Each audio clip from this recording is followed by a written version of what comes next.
I do believe I am cutting Plavel.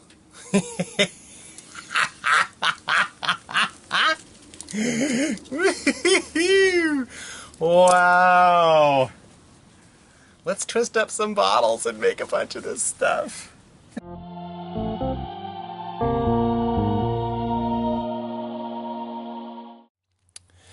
Okay, so let's go for a quick tour of the proof of concept Plavel Master. We have the pedal crank, we have the spinning blades. I've painted them safety orange to remind myself not to pick it up by those. There's a feed tube, and the paintbrush is to help the bottles stop in the right place, but it's also got enough give that once they get cut, they fly through. And this part is the anvil.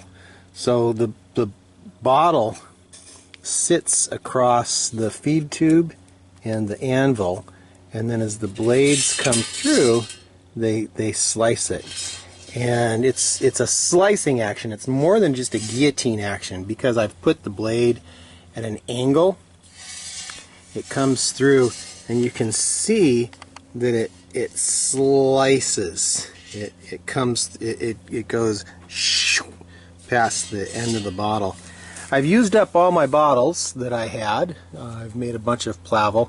It processes bottles really quickly because, I mean, anytime you put a pedal on something, I mean, look at that. We've got just normal speed. We're already at like 100 RPM. So we've got to figure out how to address how quickly the bottles go through.